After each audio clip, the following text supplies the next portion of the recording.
Hello, my friends. Welcome back to Trending. We're 2 weeks in a row. We're on a hot streak. Oh, redneck rolls, Luke Combs would say. You and Luke Combs, man. No, man. The gospel according to St. Luke Combs. Your new best friend, Luke Combs. So, thank you for joining us. It's Thursday, August 24th. It's about 9:20 as we're recording. Corin Joe. How's it going? Good. I'm doing good.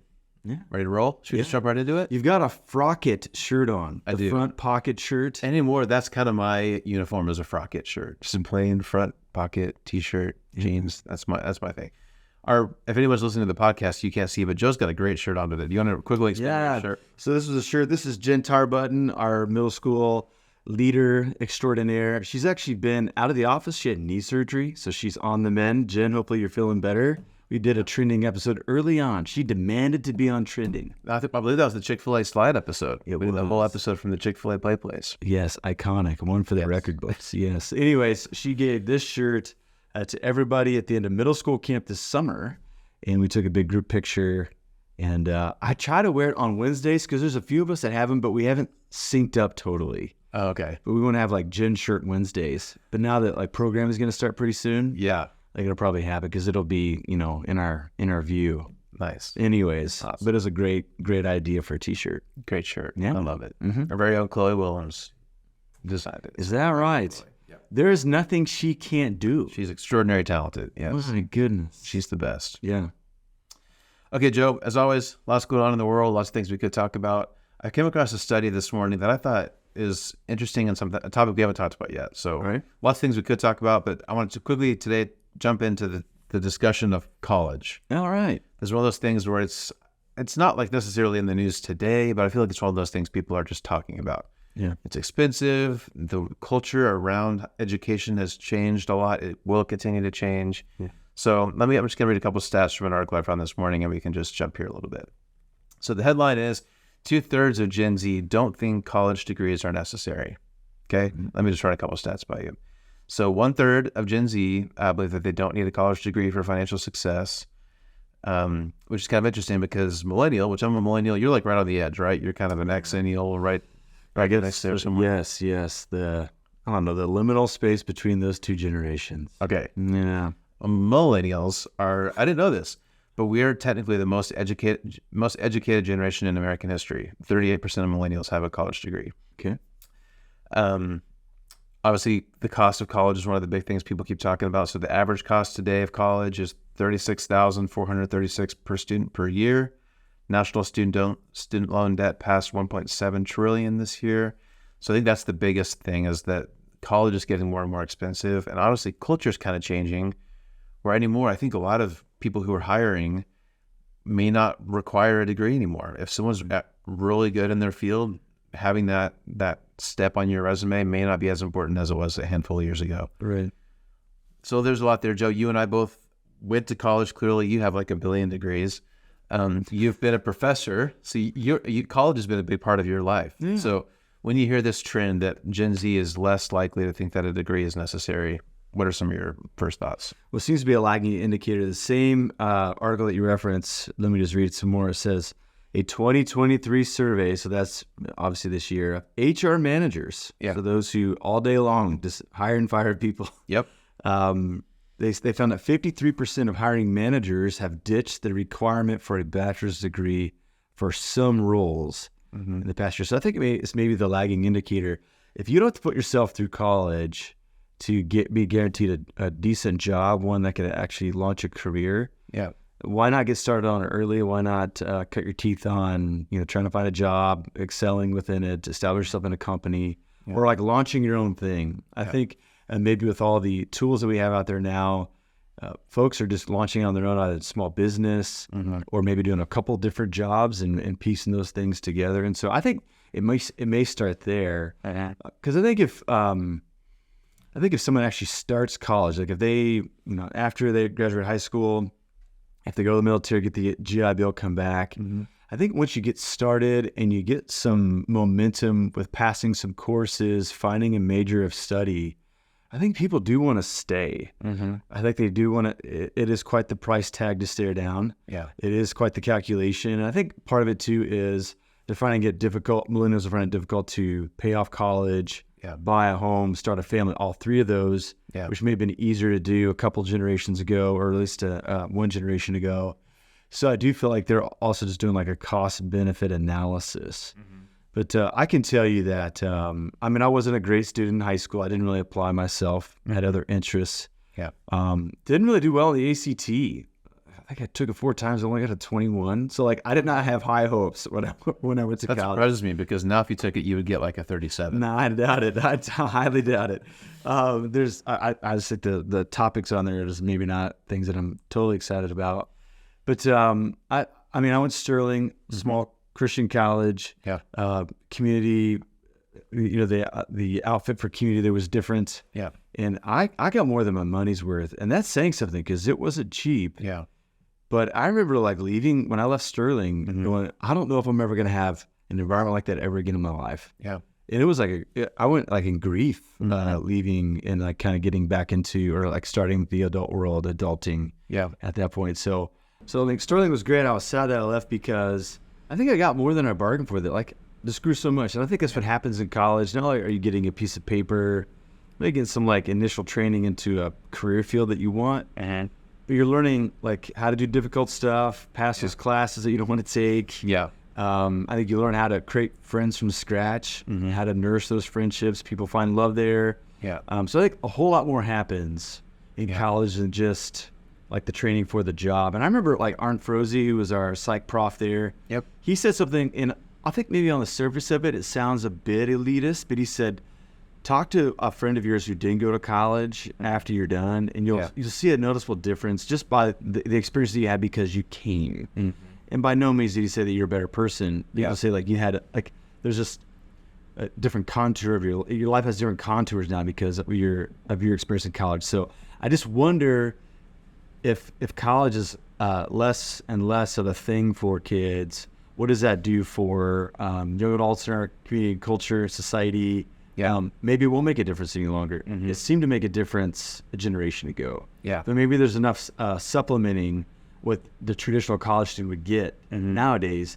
It's no longer necessary, not just for on-the-job training qualification, but also now for just like those skills, those soft skills that you need to navigate young adult life and into adulthood. So I think you're right, because I think more and more young people are realizing, like for my field, if you want to be a graphic designer or a video producer or whatever, you can learn the software, you can learn the cameras, you can learn everything on YouTube for free. Like it's true, you can. Like there are some things that you really, for honest, you don't need a 4-year degree to learn the actual skills. Right. And I think it's also true. So like I have a master's in digital media, but I graduated in 2010. Right. Digital media in 2023 is completely different from 2010. Yeah, that's important. And so I think people are realizing that really no matter what your field is, the world changes so much faster now than it did several generations ago. To be successful in any industry, you're going to have to keep learning. You can't stop learning when you're done with school. You're going to have to keep learning. So I think the combination of YouTube and all those online classes that you can get either for free or for very cheap are available. And I think we're realizing you have to keep up even if you do have this degree. I think that combination is unique. But I think you're right. Like that community, the life skills, those are things that you really can't get on YouTube. So I think it kind of depends what you're valuing, maybe what your field is too. Some fields you need, like I want my doctor to go to college. I want my, there are certain things where you need that education. Some you might be able to pick up elsewhere. Is that part of it, do you think? I think so too. I think American culture still is a credential society and not a charisma society. I think we may be going closer and closer to a charisma society, but I still think that people, when there's like a stack of resumes for one job and there's like maybe 25 people applying, a way to weed out, some that you'd like to talk to and some that you should pass on just for efficiency's sake, is to look for the credentials that they have. Now, does that have to be a 4-year degree? It doesn't necessarily, perhaps in the future. But I think hiring managers, companies who don't know these people from Adam's house cat, well, they're gonna have to try to find a way to narrow a field of potential employees. And so I think that's at stake there too. But there was a great book that was brought out, a book called Range, that was trying to make an appeal for the generalist again. So I do think that we're in a well-curved society where specialization is going to increase, but I think a craving for generalists as well. Yeah. And so I don't think that the middle, I think, is eroding. I do think that there is, those extremes are going to be most important in the years to come. I think the appeal for the generalists is because we don't know what's going to happen tomorrow. Like, we don't know what's going to happen a year from now. Right. We don't know how much AI really is going to reshape and renegotiate the workforce and stuff like that. So I just think that there still is going to be a place for the generalist. Someone, if I could just lobby for a Sterling College, like where we went to, liberal arts education, where you're exposed to a lot of the different categories of thought out there, someone who can be useful in many different situations. I think that's still going to be the case, even though technology continues to compound and increase and change. I still think that you're going to need to find people who say, hey, who went to college and they had to work their way through, I don't know, the history of theater, and a speech class, and things like that still seem to be basic building blocks for skills for the workforce today and for the unknown future tomorrow. I still think there's going to be a need for that. Yeah, I think you're right. This could go a long time. We have a lot of things we could talk about. I want to toss 2 more questions. All right. 2 more things. Okay. So I also think we're in this era of the disruption.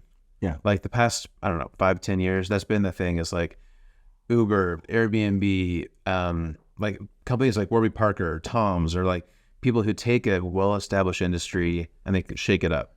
So taxis were taxis, and now it's Uber. Or you used to, like, glasses or shoes used to be so expensive, but now they're cheaper and you can help someone. Like, I think in our generation, that's been the thing, is the disruption. Like, this industry has been this way forever. Let's see if we can make it different that fits modern society, right? So I kind of wonder if that's part of this too, is there's this, how can we disrupt education? Education has been basically the same for a very long time. Should we disrupt it, change it to be a more modern version of that? So I think that's usually a good thing, but I also do kind of wonder if we're gonna, I don't know, down the line somewhere, we'll maybe swing back towards a more traditional. Yeah, sure, you can shake things up, but here's a lot of these industries stay this way forever because it worked. Like, sure, shake it up every once in a while, but this will work. So I don't know if we're kind of on a pendulum where we're on the disruption thing right now, and we might swing back towards a more traditional. Yeah. What do you think about that? I think you bring up a good point. So this is, I think, another one of the fringe benefits that I received from education that I received is, at some point we need to be thrown into the deep end of a thought or some sort of tradition and realize that we don't know everything that we think we know. Oscar Wilde said, "I'm not young enough to know everything anymore." Okay. And what I appreciated about the environment that we had at Sterling College was, like, in a benevolent way, you were led into deep waters, and you were encouraged to start over again. And I know, for at least for theological thought, for the church world, it might be for some other industries out there. The sooner that we can change our default setting to, we know the answer to, I might be wrong on this, and I need to be curious to look again, the better we're going to be. Now, if someone can get that in a military experience, all power to them. If they can get that in another way, all power to them. I just think that what college did for me, I think it does for many others, is it leads you to this idea of, I gotta rethink some things that I thought I was absolutely sure about.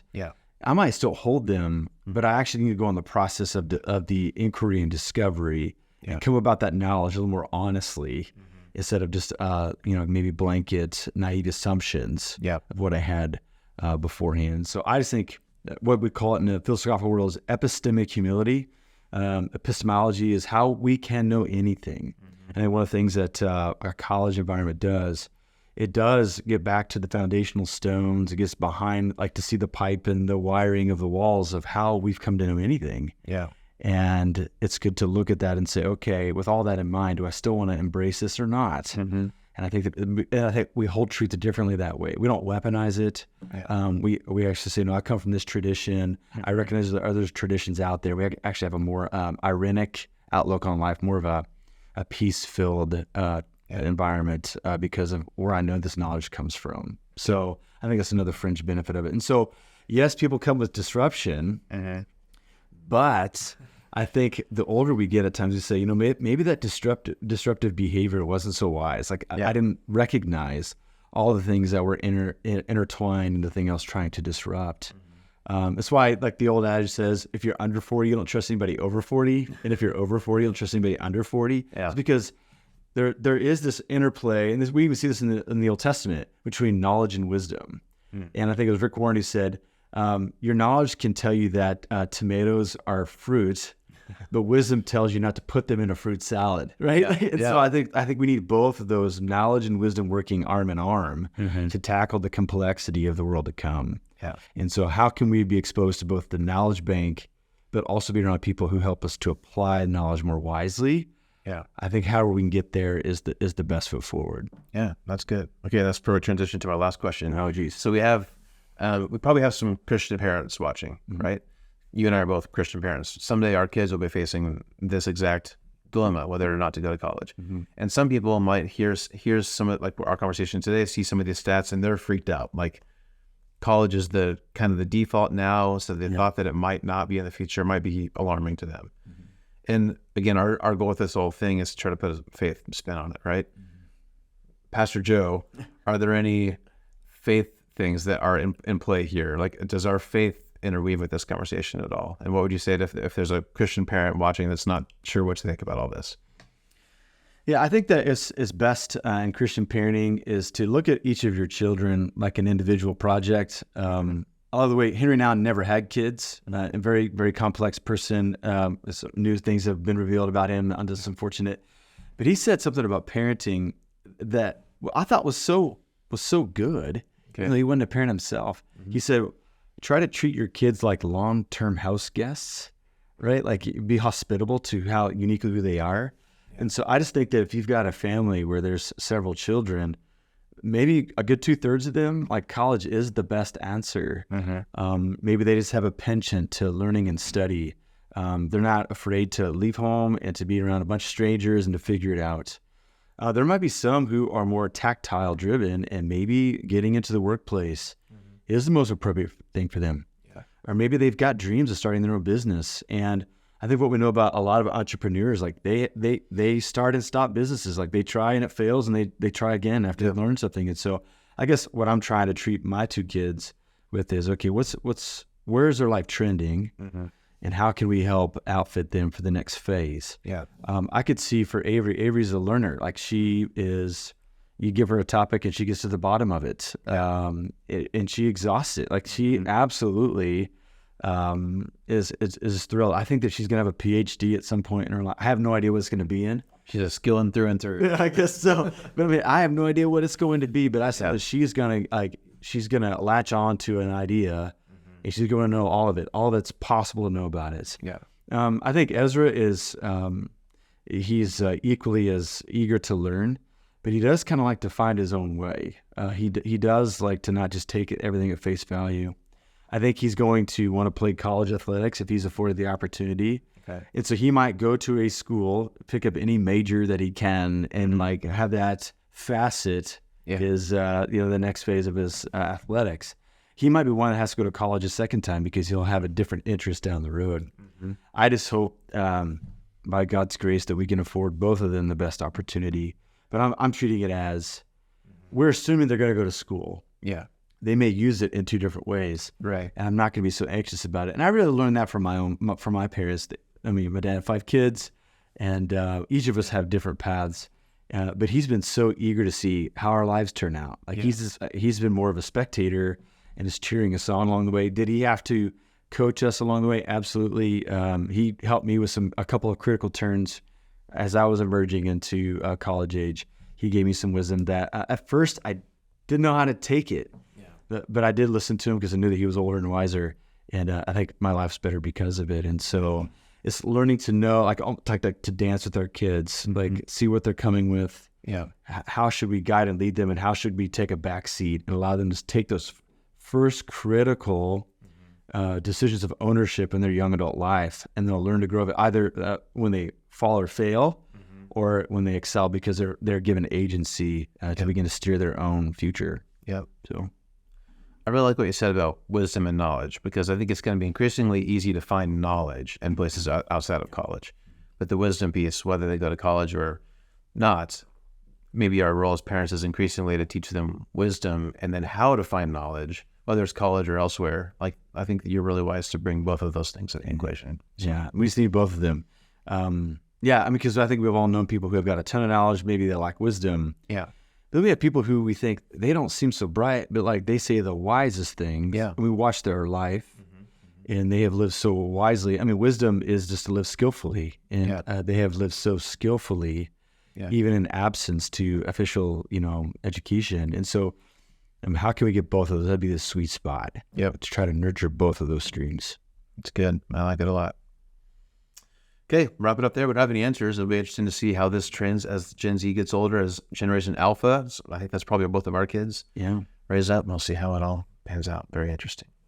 Okay, today is August 24th. August 27th, big day. Oh, huge day. So please, if you're around Wichita, even if you don't normally come to Ridgepoint, we'd love to have you. It's going to be a great day.